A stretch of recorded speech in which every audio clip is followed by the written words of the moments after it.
Bismillahirrahmanirrahim. Alhamdulillahirabbil alamin wassalatu wassalamu ala asyrafil anbiya'i wal mursalin sayyidina wa maulana Muhammad wa ala alihi wa sahbihi ajma'in. Rabbi syrah li sadri wa yassir li amri wahlul 'uqdatam min lisani yafqahu qawli. Assalamualaikum warahmatullahi wabarakatuh. Alhamdulillah, bersyukur kita pada Allah Subhanahu Wa Taala dipertemukan pada pagi Jumaat yang sangat indah, luar biasa. Hari ini di wilayah persekutuan dimulakan dengan titisan-titisan air hujan yang turun membasahi bumi.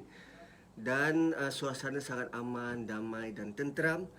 Dan moga-moga keberkatan kita perolehi pada pagi ini dan ada baiknya untuk kita mulakan lensa dakwah kita pada pagi ini dengan bacaan Ummul Kitab Al-Fatihah.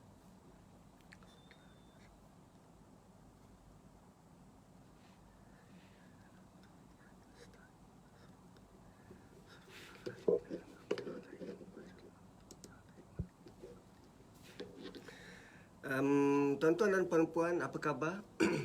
Moga-moga Allah memberikan kepada kita panduan dan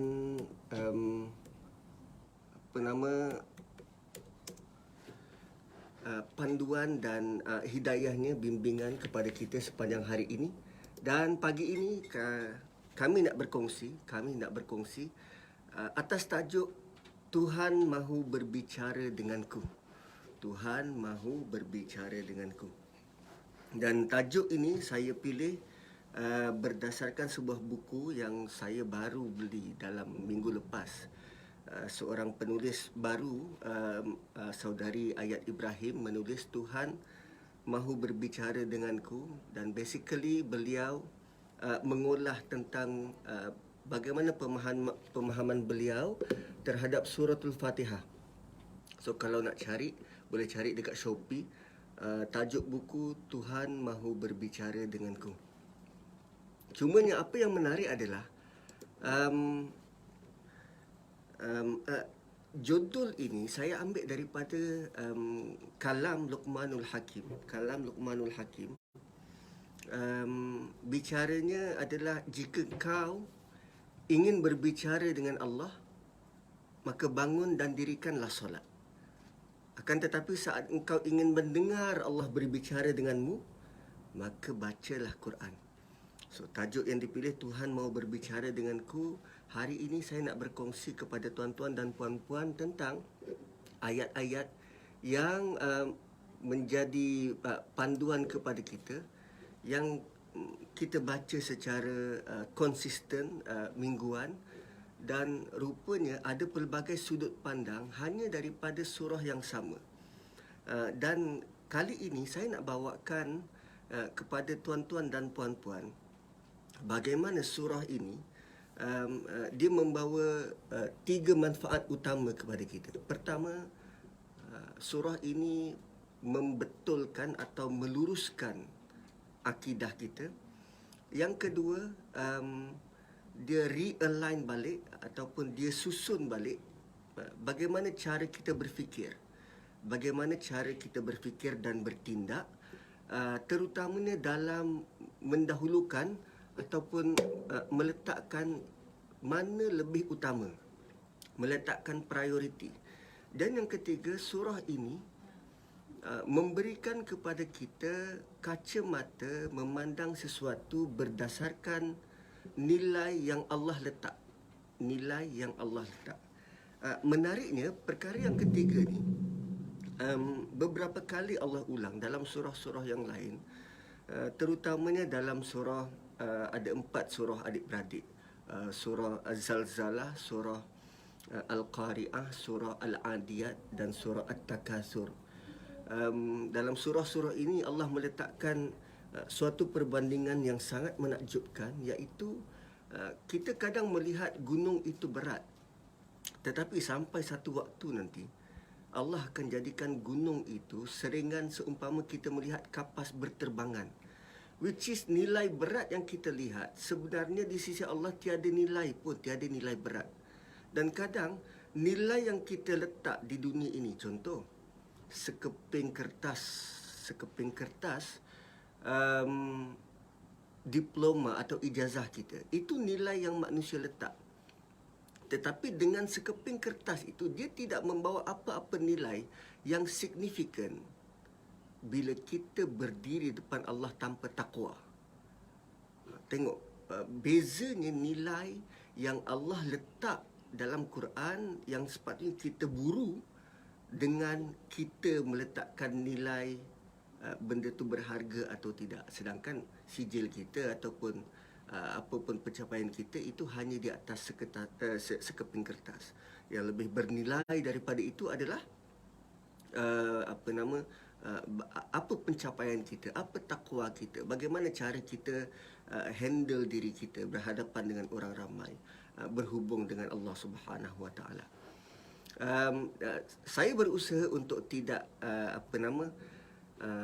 tidak reveal dulu surah apa yang mungkin kita nak dalami. Cumanya saya nak tarik perhatian tuan-tuan dan puan-puan tentang fakta-fakta menarik dalam surah ini. Ada sudut pandang makro secara besar dan nanti kita akan pergi yang lebih detail sudut pandang mikro, lebih kepada per ayat. Cumanya sebab masa yang ada dalam sejam dan kita bermula tadi 9-10 minit sebab ada beberapa kekangan-kekangan teknikal, dan apa pun saya nak berkongsi kepada tuan-tuan dan puan-puan bagaimana surah ini dipandang dari kacamata burung. Kita lihat daripada luar. Surah ini diapit oleh surah yang menceritakan tentang Bani Israel, Yahudi, dan selepas surah ini menceritakan tentang Nasrani, So, Yahudi sebelumnya, Nasrani selepasnya, dan surah ini berada di tengah-tengah. Dan basically perbincangan surah ini membabitkan ada tiga kelompok utama yang memainkan peranan sehingga surah ini turun. Okey. Apa yang menariknya adalah surah ini kita boleh bahagikan kepada 8 part. Dan ada ulama yang berpendapat bahawa surah ini memberikan impak keimanan yang sangat besar. 1/8 daripadanya, bagaimana Allah mendatangkan suatu contoh jaminan masa hadapan. Bukankah kita, iman kita akan turun dan naik bila melibatkan benda masa depan? Kita tak tahu apa berlaku esok. Kita tak tahu ekonomi kita bagaimana. Kita tak tahu pekerjaan kita bagaimana. Selepas daripada study ni nak ke mana. Jaminan masa hadapan tu akan mempengaruhi turun dan naiknya iman kita. Dan kerana jaminan masa hadapan inilah, kerana kerisauan dan kegusaran terhadap jaminan masa hadapan ini, maka di situ iblis dan syaitan akan mula cucuk jarum. Buatlah sekarang, belum tentu esok. YOLO, you only live once. Engkau hanya hidup sekali. So buat apa nak fikir jauh-jauh? Sekarang nikmati kenikmatan itu sekarang. Nanti dah tua, nanti boleh taubat. So jaminan masa hadapan. 1/8 lagi adalah kita risaukan tentang pemilikan sumber dan juga tentang sumber manusia. Pertama pemilikan, yang kedua sumber manusia. Sumber manusia ni followers, fans, pengikut, ahli-ahli di bawah kita, staff kita, pekerja kita, boleh juga anak kita. Dan pemilikan ni memang well known, mungkin harta kita, kebun kita, tanah kita. So kegusaran itu timbul dan Allah highlight dalam surah ini. Bagaimana manusia boleh imannya itu boleh tergoda ataupun imannya itu boleh turun naik, terjejas hanya kerana sibuk memikirkan tentang pemilikan dan sumber manusia. Itu 1/8. Kemudian 1/8 yang lain, okey, 1/8 yang lain adalah tentang pengalaman-pengalaman luar jangka. Suatu yang kita unexpected, benda tu tidak terjangkau atau tidak terjangka berlaku. Benda unexpected. Minta maaf, pipi agak kembung. Bukan makan gula-gula, tapi memang dia dah jadi macam ni. Okey. So, pengalaman luar jangka. Apa maksud pengalaman luar jangka ni? Kita mungkin merancang kehidupan kita begini. Mula dengan menjawat jawatan kerajaan. Dapat 41. Kemudian 8 tahun kemudian 44. Kemudian lagi 5 tahun 48. Kemudian lagi 4 tahun 52. So, itu plan kita. Itu plan kita. Rupanya kita dok menjangkakan bahawa panas itu sampai ke petang, rupanya hujan di tengah hari. So, pengalaman-pengalaman luar jangka ni yang boleh menggugat berimannya kita pada Allah Subhanahu Wa Taala. Kan ada orang yang hidupnya sangat sangat smooth. Bila berniaga, dia mendapat keuntungan yang luar biasa, dan tiba-tiba PKP dan perniagaan meleset dan banyak hotel yang collapse, dijual, dilelong, bertukar hak milik. Asalnya dia okey, dan bila diuji dengan benda yang datang tiba-tiba mengejut, lalu segalanya dia mula menyalahkan itu dan menyalahkan ini, dan akhirnya menyalahkan Tuhan kenapa buat semua ini berlaku. So, 1/8 Allah cerita pasal itu, pengalaman luar jangka. Dan saya ada ramai kawan yang menghadapi benda yang macam tu. Asalnya merancang begini, rupanya bila datang sesuatu, dia akan bentuk ujian semacam itu yang bakal dinilai semula imannya pada Allah Subhanahu Wa Taala. Dan 1/8 lagi, Allah datangkan contoh bagaimana iman yang mantap. Bagaimana bila semua itu dijamin, jaminan masa hadapan, dia tidak rungsingkan tentang pemilikan dan sumber manusia, dia tidak risaukan tentang pengalaman-pengalaman luar jangka, kerana dia tahu itu adalah bentuk-bentuk ujian daripada Allah Subhanahu Wa Taala. Kesannya imannya akan menjadi semakin mantap, kerana dia tidak memikirkan tentang masa hadapan, sebab dia tahu masa hadapan di tangan Allah Subhanahu Wa Taala. Tidak memikirkan tentang rezekinya, kerana dia tahu Allah yang memegang rezekinya, dan bagi dia bersedia untuk mengalami apa sahaja benda yang bakal datang. Dan impak dia apa, kesan dia apa? Orang ini Allah ceritakan dia berusaha membantu pula orang lain. Mana-mana orang yang berada dalam kesusahan dia bantu. Mana-mana orang yang dilihat menceroboh hak orang lain, dia datang untuk mengadili orang tu. Mana-mana orang yang dilihat berusaha untuk kehidupannya, malah dibantu pula. Ada orang yang datang mengadu kepada dia tentang suatu perkara, maka sebaik mungkin diusahakan tanpa perlu melihat ada agenda tertentu. Kan? I scratch your back, you scratch mine. Ataupun saya bantu you, you bantu saya semula. Tak. Tanpa sebarang agenda. Malah bila orang tu menawarkan sesuatu pada dia, dia kata no. Apa yang aku ada sudah cukup. Apa yang Allah beri pada aku sudah cukup banyak. Sudah cukup buat aku. Apa yang aku perlu adalah jom kita kerja sama-sama. So, begitulah surah ini didatangkan dalam aspek yang begitu mind blown, bahawa gaya penceritaan itu Allah tuntun kita start daripada kegusaran tentang masa hadapan, kegusaran tentang pemilikan, kegusaran tentang pengalaman luar jangka. Lalu Allah datangkan contoh lelaki yang diberi nikmat sebegitu banyak, lalu dia mempergunakan untuk memakmurkan dunia ini. Okey. Itu pandangan makro yang pertama. Kemudian ada ulama tafsir yang melihat surah ini begini. Dia melihat surah ini dari sudut unsur pembentukan diri manusia. Sebab kita ni, tuan-tuan dan puan-puan, kita ni terdiri daripada 4 unsur. Unsur pertama fizikal kita. Kemudian unsur bagaimana untuk tetap redha dengan ujian yang Allah beri, Ustaz. Okey.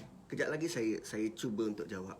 Unsur pertama fizikal, unsur kedua adalah spiritual di dalam kita. Kemudian kita ada unsur emosi. Unsur emosi, dan selalunya unsur emosi inilah yang kita kerap terlepas pandang. Sebab bagi kita, kalau kau punya spiritual kuat, engkau takkan kemurungan. Kemurungan ni emosi. Spiritual benda lain. Yang itu yang kita kerap kali bila menasihatkan orang, kita memandang engkau kemurungan ni sebab iman kau tak kuat. Tak, dia benda lain. Orang kemurungan, orang yang ada gangguan mental, dia berbeza. So kita ada fizikal, kita ada emosi, kita ada spiritual, dan kita ada intellectual. So 4 unsur ni yang membangunkan, menjadikan kita ni manusia. So bagaimana untuk tetap redha dengan ujian yang Allah beri? Sebenarnya Allah Subhanahu Wa Taala, dia ada grand plan.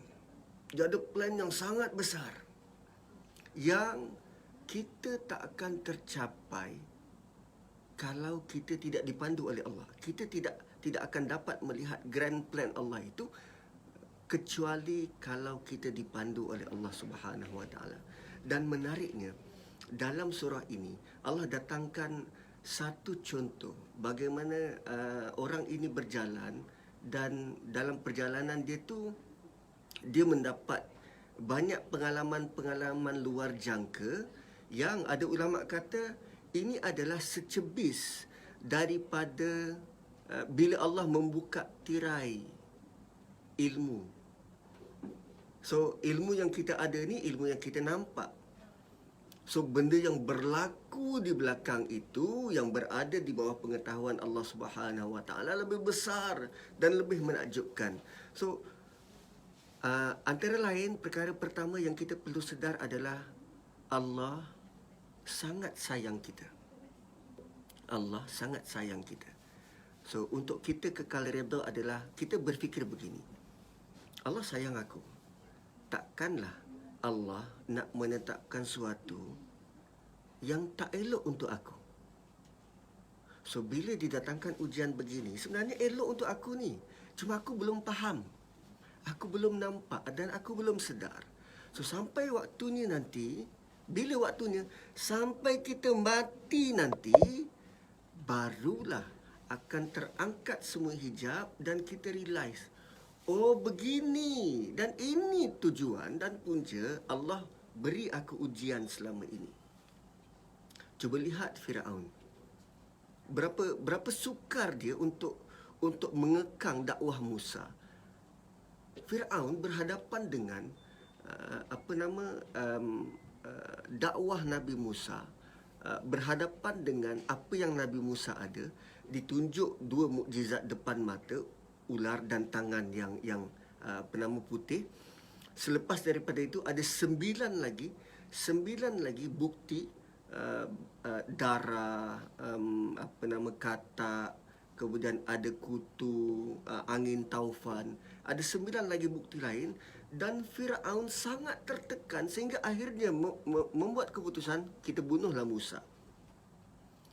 Dan kan itu bentuk ujian dan peringatan daripada Allah supaya Firaun kembali menurunkan ego. Sebenarnya bila Allah datangkan kepada kita ujian, Allah nak membersihkan dan membetulkan cara kita memandang. So, untuk kita kekal redha terhadap apa yang Allah lakukan adalah kita meyakini Allah sayang aku dan Allah takkan buat sesuatu yang bukan paling baik untuk aku. pasti ada sesuatu yang Allah nak bagi. Okey. So surah ini dia melibatkan 4 benda ni. Physical, spiritual, intellectual dan emosi. Physical, spiritual, intellectual dan emosi. Dan dari sudut fizikalnya, surah ini menggambarkan ada satu kerajaan yang menegakkan undang-undang, dan dalam masa yang sama cuba membantu masyarakat marhain di bawah. Itu sudut pandangan fizikal. Kemudian dari sudut spiritual dia, ada satu kelompok yang berusaha sedaya mungkin dia untuk menyelamatkan akidah dia. Sedaya mungkin untuk menyelamatkan akidah. Walaupun mereka ni golongan yang sangat minoriti, tetapi kesungguhannya berdoa pada Allah, mohon pada Allah supaya diselamatkan agamanya, kepercayaannya, akidah dia, sehingga mereka diberi kekuatan untuk berdiri di hadapan kaum, lalu mereka katakan, kami hanya beriman dengan Tuhan langit dan Tuhan bumi. Rabbuna Rabbus samawati wal ard. Oh, tersebut pula ayatnya. Tapi itulah yang diucapkan oleh mereka-mereka ini, berusaha untuk menyelamatkan akidah mereka. Itu dari sudut spiritual. So, surah ini memimpin kita bagaimana usaha kita untuk terus. Pertama tadi, kalau kita ada kekuatan fizikal, lalu tegakkanlah undang-undang dan tolong manusia yang lain. So, kalau kita berusaha untuk menguatkan spiritual, lalu ambil kisahlah kita tentang pembangunan akidah kita. Kemudian dari sudut intelektual, surah ini juga dia datangkan contoh orang yang mengembara mencari ilmu. Dan sepanjang pengembaraan ni sangat banyak perkara-perkara yang kita boleh ambil manfaat. Contohnya bagaimana determin ataupun dedikasinya seorang guru yang berusaha untuk kekal mencari sehingga akhir hayat. Dia asalnya dia nak mencari satu tempat dan dia punya determin ataupun kesungguhannya untuk mencari itu, sehingga dia kata pada anak muridnya, aku akan mencari tempat ini sampai bila-bila, walaupun makan masa berapa lama pun. So, ini merupakan satu indikator ataupun satu panduan pada kita. Rupanya untuk mencari ilmu ni, dia tak ada had masa. Dia tiada had masa. So, kita perlu mencari sampai akhir hayat. Dan anak muridnya pula dalam bentuk patuh dan akur kehendak guru. Cumanya waktu guru tu bercakap, aku akan buat. So, rupanya cikgu perlu menunjukkan kesungguhan dulu untuk mendalami ilmu, untuk mengajar dan belajar ini, supaya dapat anak murid dapat model yang baik untuk diikuti. Ni kalau cikgu pun datang sambil lewa, anak murid pun separuh hati untuk untuk berkongsi, untuk belajar. So, itu sudut intelektual. Dan akhirnya ada unsur emosi dalam surah ini. Unsur emosi ini di mana? Allah datangkan suatu contoh yang melibatkan 2 orang kawan, 2 orang sahabat. Dan Allah highlight perbualan antara sahabat ini. Macam kita berborak dengan kawan. Perkataan yang Allah highlight dalam kedua-dua scene perbualan sahabat ini, perkataannya adalah yuhawir. Nanti tuan-tuan boleh rujuk perkataan tu dalam surah ni. Wa huwa yuhawiruhu. Sedang mereka saling berborak. Dan rupanya dalam perbualan kita, borak-borak kosong kita dengan kawan kita, terkadang ada kata-kata kita yang boleh mengganggu emosi sahabat. Dan Allah tegur.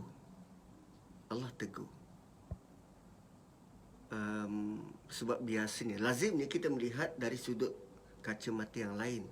Tetapi kali ini ada ulama yang memandang rupanya emosi orang yang kita bawa berbual, bawa bercakap juga perlu kita ambil berat. Kerana benda tu penting. Kalau tak penting, Allah tidak masukkan dalam Quran. Allah tidak masukkan dalam Quran. Dan yang itu pandangan makro yang kedua. Dan biasanya pandangan makro yang ketiga, biasanya kita melihat surah ini dalam bentuk cerita pertama ujian akidah, cerita kedua ujian harta, kedua ujian harta, ketiga ujian ilmu, dan keempat ujian kuasa. Itu lazimnya kita kenal surah ini. Dan saya yakin dan percaya tuan-tuan sudah pun dapat menangkap surah yang mana saya perkatakan. Dan terima kasih Wak Jemi. Minta maaf mengganggu emosi anda sebab saya sayang anda. Kan sama-sama Jawa kan. Okey. So itu tentang makro. Sekarang saya nak masuk kepada perbincangan mikro yang mungkin menjurus kepada hanya ayat-ayat tertentu, dan saya nak bawa ayat-ayat yang jarang diulas. Tetapi sangat penting.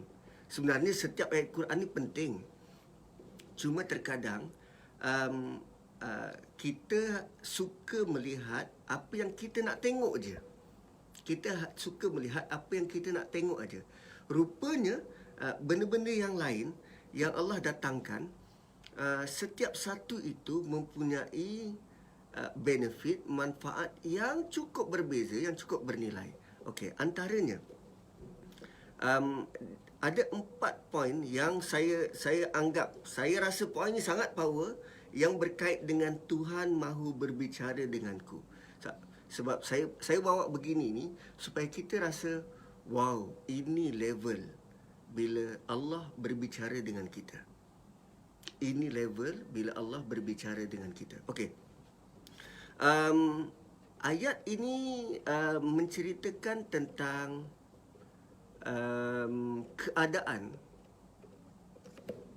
keadaan pemuda-pemuda itu, keadaan kelompok yang menyelamatkan diri kerana nak menyelamatkan akidah.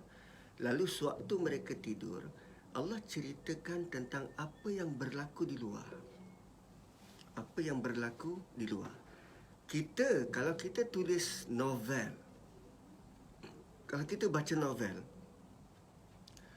bagaimana penulis menggambarkan situasi watak utama sedang tidur? Surah Kahfi ke entah, saya pun tak tahu. Surah tu nanti saya akan bagi tahu dekat ujung. Surah tu nanti saya akan bagi tahu kat ujung. Cuma saya suka untuk kita tertanya-tanya surah apa, what next dan what next, supaya nanti dia tidak, bila kita tahu awal surah tu, tahu ni ustaz. Kita nak supaya saya nak cuba menarik perhatian tuan-tuan dan puan-puan supaya fokus kepada benda-benda baru yang nak tahulah, nak baca. Benda yang eager kan, macam kanak-kanak, macam anak-anak kita kalau kita belikan Lego sekotak dan kita bungkus elok-elok dan bagi tahu pada dia hari ni 14 hari bulan. Kotak ini hanya boleh dibuka pada 31 hari bulan. So cuba tengok perangai dia, excitednya mereka tu start daripada 14 sampai 31. Selagi kotak tu belum dibuka, selagi itu rasa hati tu rasa digeletik, hati tu rasa geram, merenyam nak buka, nak tengok apa yang ada di dalam. So begitulah manusia bila Allah janjikan syurga, yang syurga itu Allah tidak cerita detail yang keterlaluan. Allah tidak cerita detail yang keterlaluan supaya kita rasa what next, apa lagi dan apa lagi, tak sabar nak masuk syurga. Tapi bila cerita bab neraka, wow, walaupun detailnya itu tidak keterlaluan, tetapi dia sudah cukup menggerunkan kita. Okey. So manusia bila dibaca novel, kalau kita buat novel ataupun kita baca novel, watak utama yang sedang tidur, apa yang biasa kita sebut? Malam cukup dingin, aircon menderu-deru, kipas lama sedang berkeriut, apa lagi, TV yang tidak dimatikan tapi di on timer, dan kelihatan Nazri sedang di pembaringan. Macam cerita pasal mati kan, tapi Nazri yang sedang berbaring.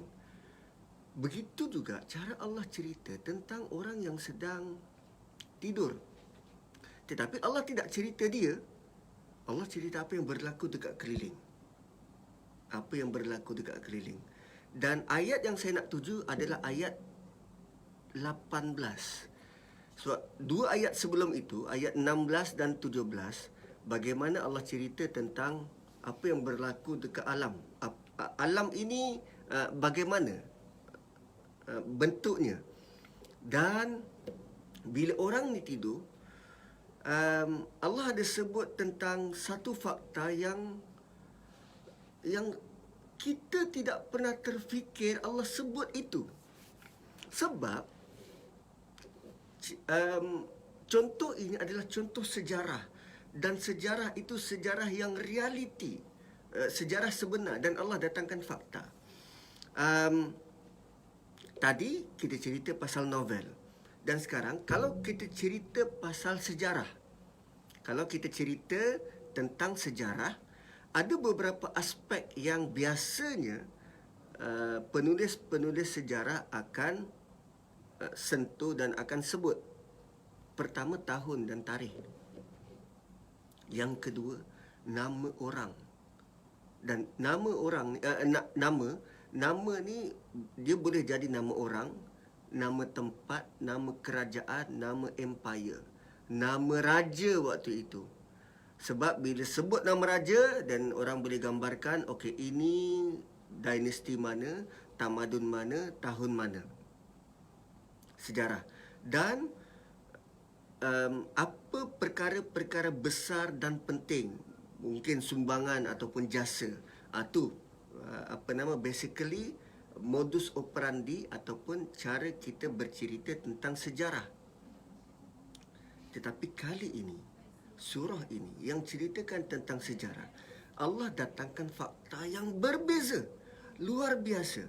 Malah Allah datangkan pula cara orang tu tidur, bergerak ke kanan dan ke kiri, kan? Apa berlaku pada alam, matahari terbit daripada timur, tenggelam di barat, dan cahaya tak memasuki gua.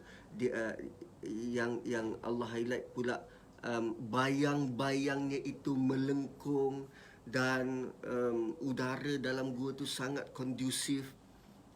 Dan the best part adalah Allah tak sebut pasal nama, dan Allah tidak sebut pasal kerajaan mana.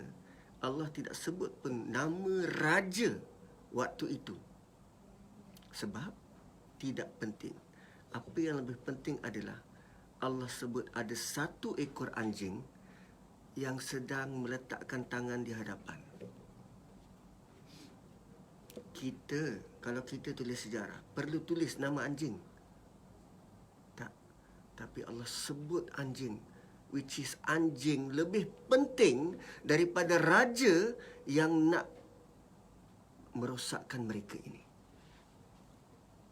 Lihat bagaimana fokus ataupun cara berfikir, cara meletakkan nilai yang Allah datangkan dalam surah ini. Sangat luar biasa. Sangat luar biasa. Dan dibantu pula dalam ayat yang sama, ayat yang 18. Ayat 18 itu, bagaimana Allah protect mereka ini, Allah jaga mereka ini, sehingga siapa-siapa saja yang mendekati tempat itu lari lintang pukang. Allah datangkan pula sentuhan-sentuhan emosi, ketakutan, lari, kerisauan, kegusaran, semuanya berada dalam ini. Tapi kalau kita baca sejarah, dia tak ada bentuk-bentuk emosi begitu. Kan macam apa JWW Birch. Dia tak ada suntikan-suntikan semacam itu. Berbeza cara Allah bercerita atau cara Allah datangkan fakta-fakta sejarah. So, itu pandangan mikro ayat yang pertama. Kita ada 4 ayat. Ayat yang pertama. Ayat yang seterusnya, pandangan mikro yang seterusnya adalah kita boleh lihat pada ayat yang ke-37 dan 38. 37 dan 38. Ini berkaitan dengan bagaimana dua orang sahabat itu berborak dan melibatkan emosi. Cumanya pada ayat 37 dan 38 ni sahabatnya ni ada sebut tentang dua kesalahan besar. Anjing ada tangan ke ustaz? Entah, dia tafsir macam tu lah. Anjing meletakkan kedua tangan kat depan. Tapi tak tahu apa istilahnya, kaki kot. Kaki kat depan. Salah 2 daripada 4 kaki ke macam mana nak sebut. Tapi apa pun, anjing tu meletakkan dia punya paw, paw dia dekat depan. Okey. Ayat 37 dan 38. Sahabatnya ni sedang buat kunjung balas. Dan berborak dengan kawan dia. Dan dalam pada itu dia ada sebut tentang dua kesalahan besar. Dua kesalahan besar yang pastinya menggerunkan. Dua kesalahan besar ni pastinya menggerunkan. Pertama dia kata, kau jangan kufur. Engkau jangan kufur. Dan kufur ini dia ada dua maksud. Sama ada kufur tu engkar ataupun kufur itu tidak bersyukur. So pertama dia ingatkan kawan dia, engkau jangan kufur. Dan yang kedua dia kata, kalau aku tak syirik. Kalau aku tak syirik.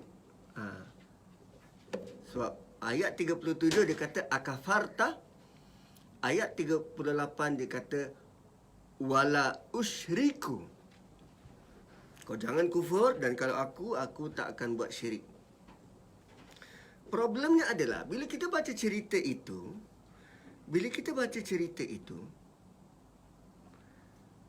pertemuan mereka yang pertama yang Allah highlight adalah pada ayat 34. Ayat 34 hanya satu ayat yang dia kata, aku lebih daripada engkau. Aku lebih dari engkau. Tuan-tuan, ayat aku lebih dari engkau, cuba keluarkan kekufuran dan kesyirikan di situ. Ayat aku lebih dari engkau, cuba keluarkan bentuk kekufuran dan bentuk kesyirikan di situ. Sebab sahabatnya ni sedang menegur dia. Kau jangan kufur, dan kalau aku tidak syirik. Ayat yang normal kita sebut. Dan kalau kita borak dengan kawan kita, dah tentu beratus perkataan. Kan boleh buat novel lagi kalau membawang. Tapi Allah highlight ayat itu. Ana aksaru minka mala wa a'azzu nafara. Aku lebih daripada engkau. Rupanya ada dua kesalahan besar. Satu kufur dan satu syirik. Wih, dahsyat. Dahsyat. So, bila kita menyatakan lebih dari engkau, itu kufur, tidak bersyukur. Tapi bila dia kata ini semua aku lebih, prinsip keakuan itu boleh membawa kepada syirik. Ini semua aku yang buat. Ini hasil titik peluh aku. Aku yang pergi melobi untuk dapat projek ni. Aku itulah kesyirikan. Dan sahabat ni tegur dalam bentuk yang sangat polite, yang sangat menjaga emosi sahabatnya. Sebab dia kata, akafarta, adakah kau tidak bersyukur? Ayat 37 dan ayat 38 dia kata, kalau aku tak syirik. Dia tak kata engkau jangan syirik. Oh, itu sangat offended. Tapi dia kata, kalau aku tak berani syirik dengan Tuhanku. Dahsyat. Dahsyat. Dan dalam pandangan mikro yang ketiga ini, yang kedua ini, ada satu susunan yang sangat menakjubkan yang Allah susun. Nanti tuan-tuan dan puan-puan boleh rujuk ayat 32 dan 33. Ayat 32 dan 33. Kalau ada pen, sila ingat perkataan bainahuma. Ayat 32 dan 33 dia ada perkataan bainahuma. Dan bainahuma ni terletak di tengah-tengah. Kalau kita kira daripada bainahuma, daripada awal perkataan ayat 32, kira sampai bainahuma 13. Daripada bainahuma sampailah ke akhir ayat 33, 13. Dan ayat 32 dan 33 ini adalah Allah terangkan kepada kita apa nikmat yang Allah bagi pada lelaki ini. Dan nikmat yang Allah bagi ini sangat luar biasa, sangat balance, yang kita tidak pernah tergambar adanya nikmat macam ini di dunia. Ayat 32 dan 33. Wow. Okey, pandangan mikro yang ketiga. Kita boleh pergi terus kepada ayat 67 dan 68. 67 dan 68. Tuan-tuan okey ke? Masih boleh memberikan meminjamkan telinga 67 dan 68. Mana entah 67 dan 68. Okey. Dua ayat yang sangat ringkas tetapi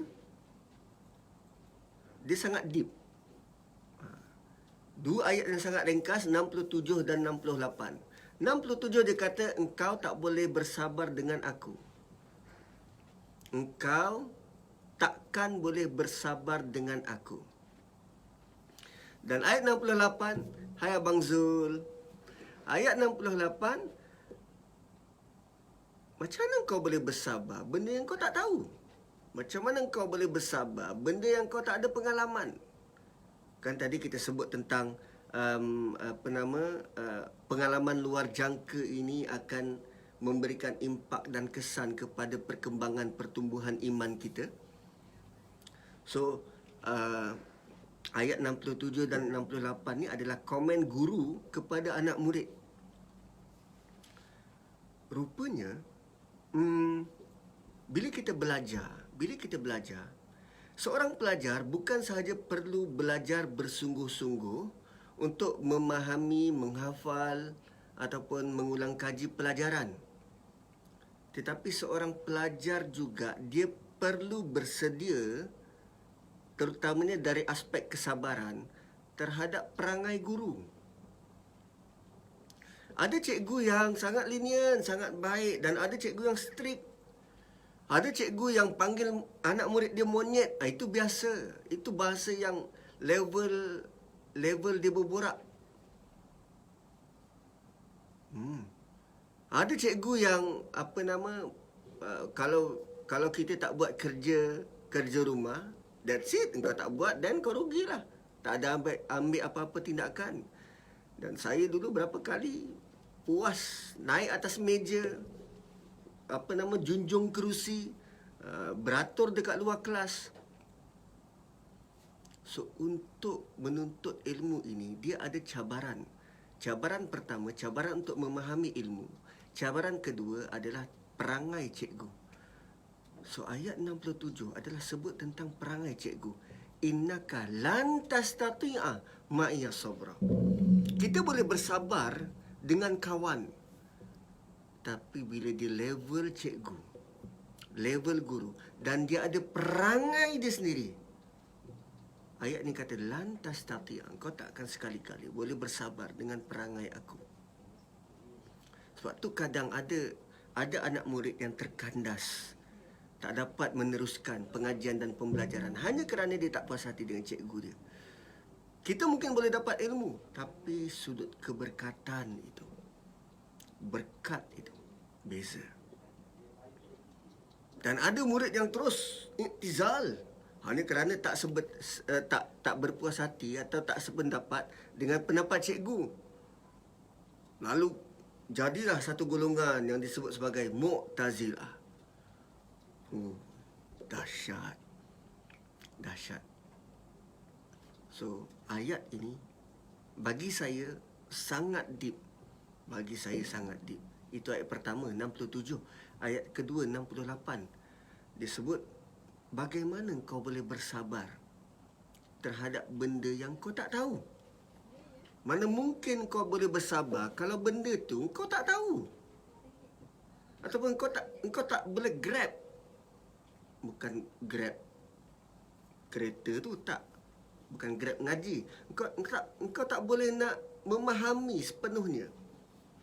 Sama macam kalau ahli politik pujaan kita dikenakan tindakan dan kita mula tak puas hati dan mula kata-kata yang tak manis kepada pihak lagi satu. Kan kita perlu kawal diri, bersabar. Dan kita gagal kawal diri kerana kita hanya dengar satu pihak. Kita hanya nampak benda yang depan mata. Kan tadi saya mulakan dengan Allah takkan beri sesuatu yang tak baik pada manusia. So, rupanya ada grand plan yang lebih besar.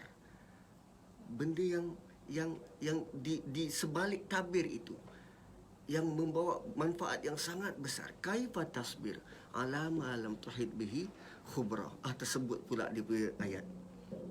Bagaimana mungkin kau boleh bersabar terhadap perkara yang kau tak tahu secara keseluruhan?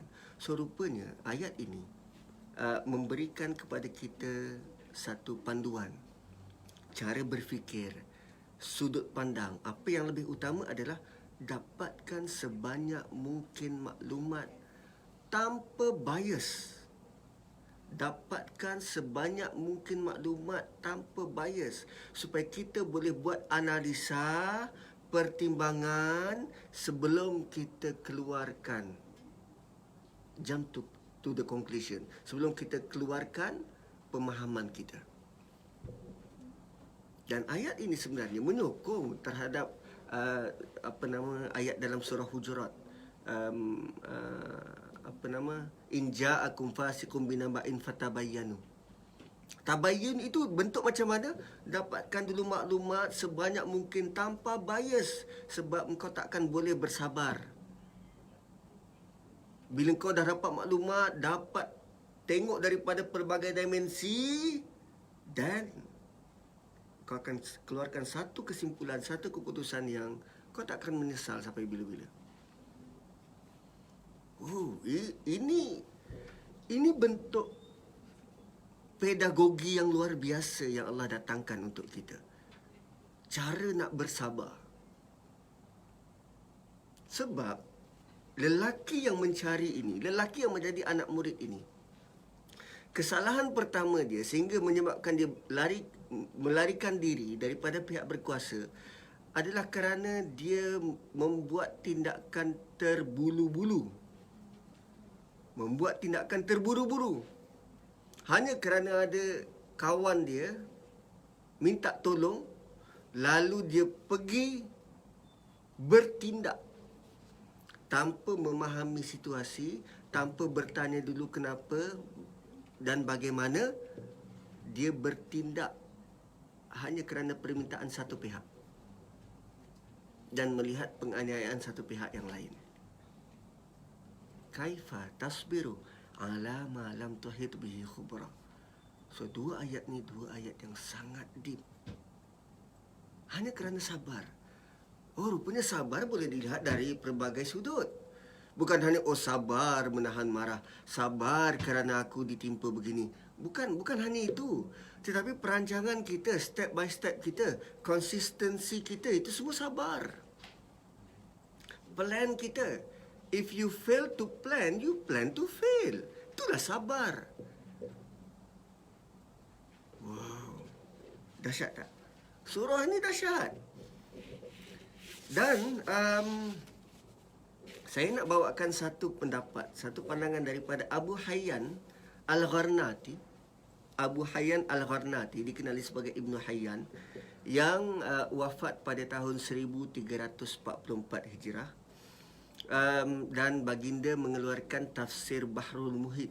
Tafsir Bahrul Muhit. Dan dia punya base dia dekat Andalus. Lalu dalam pengajaran daripada cerita ini, dia kata apa yang berlaku, pengembaraan yang berlaku ni sebenarnya mengingatkan lelaki yang belajar ini tentang satu hakikat. Ketika dia menegur guru dia, apa pasal kau buat macam ni? Apa pasal kau tebuk kapal ni? Apa pasal kau rosakkan kapal ni? Ketika dia tegur ataupun dia bantah guru dia buat macam tu, sebenarnya ada tak dia bantah ataupun ada tak dia tegur waktu dia diletakkan dalam peti dan dicampakkan ke sungai waktu dia kecil? Dan ketika dia membantah guru dia kenapa bunuh budak tu, apa hujah dia sewaktu dia terbunuh Kipti Mesir? Dan ketika dia menimbulkan isu, engkau boleh ambil upah untuk betulkan dinding ni. Kenapa waktu dia bantu dua orang wanita di Madian, dia tak ambil upah? So, rupanya perjalanan dia belajar itu adalah mirroring, reflect kepada pengalaman hidup dia. Dan tengok tadi, kita pernah lalui benda tu. Dan bila Allah datangkan lagi sekali, boleh jadi kita tak boleh handle dan tak boleh bersabar. Dan begitulah rahsia gerak kerja Allah Subhanahu Wa Taala. Benda yang sama kita nampak, tapi dari dimensi yang berbeza, dimensi yang lain. Dari A kita mungkin boleh bersabar, tapi bila datang dari sudut B, kita buat okey, tapi bila orang lain buat, melompat kita. So, itu antara yang Allah nak kita belajar. Situasi yang sama, jalan cerita berbeza. Dan poin terakhir untuk hari ini, ada lagi 10 minit. Poin yang terakhir untuk hari ini adalah saya nak melihat kepada ayat 98. 98 daripada surah yang sama. Ayat 98 daripada surah yang sama. Dan ayat 98 ni bagi saya ayat yang mungkin sebagai conclusion kepada semua yang kita baca dan kita belajar daripada surah ini. Conclusionnya apa? Haza rahmatum mir rabbi. Ini semua rahmat daripada Tuhanku. Dan bila datang janji Tuhanku, semua ini tak akan ada nilai. Semua ini akan hancur. Apapun pencapaian aku, semua ini tak ada nilai. Dan janji yang Tuhanku buat adalah benar. Dalam satu ayat, 3 kali orang ini sebut pasal Tuhan. Dalam satu ayat, 3 kali perkataan Rabbi diulang kali. Dan kita tahu, kalau kita cinta seseorang, kita akan sebut namanya banyak kali. Kita akan sebut nama dia banyak kali. Dan kali ini, orang ini menunjukkan betapa dia punya akrab, punya dekat, punya cinta dengan Tuhannya.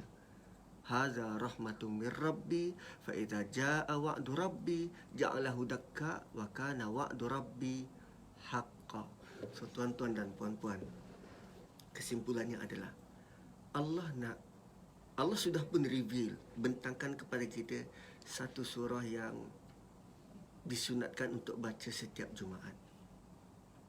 Dan di hujung Allah sebut tentang satu ayat yang orang ini menunjukkan rasa dekat dan akrabnya dengan Allah Subhanahu Wa Taala. Allah nak supaya kita belajar dan dapatkan sebanyak mungkin panduan, maklumat, ilmu daripada surah ini. Daripada surah ini yang boleh menyelamatkan kita daripada bahaya yang besar yang kita pun tak tahu. Bahaya yang besar yang kita pun tak tahu. Dan tentang bahaya besar ni sudah pun diulang siar sejak 1400 tahun yang silam. Dan daripada poin yang terakhir ni, Allah nak kita rapat dengan dia, mengakui dia, mengakui semua ini rahmat daripada dia, dan mengakui kalau dia menentukan sesuatu, kita tak ada nilai pun. Kita kena redha walau apa pun berlaku sebab kita tak ada nilai. Dan akhirnya apa yang dijanji, kalau kita buat begini akan dapat begini, kalau kita buat sebaliknya kita akan dapat begini, segala janjinya itu benar. Segala janjinya itu benar. So tuan-tuan dan puan-puan, terima kasih. Terima kasih kerana sudi bersama-sama dengan kami Jawi untuk pagi ini di bawah lensa dakwah. Dan terima kasih kerana sudi meminjamkan telinga mendengar celoteh saya. Apa yang baik itu semuanya Allah yang beri. Dan mungkin ialah kita manusia tidak lari daripada salah dan silap. Semua itu adalah kesilapan saya. Mungkin ada terlari fakta ataupun kita tidak bersetuju dalam beberapa pendapat dan pandangan. Apapun, kita ambil apa yang baik, dan yang tak baik itu kita simpan tepi. Dan moga-moga Allah pimpin kita terutamanya membaca surah Kahfi setiap Jumaat supaya kita dapat manfaat yang luar biasa. Barakallahu li wa lakum. Assalamualaikum warahmatullahi wabarakatuh.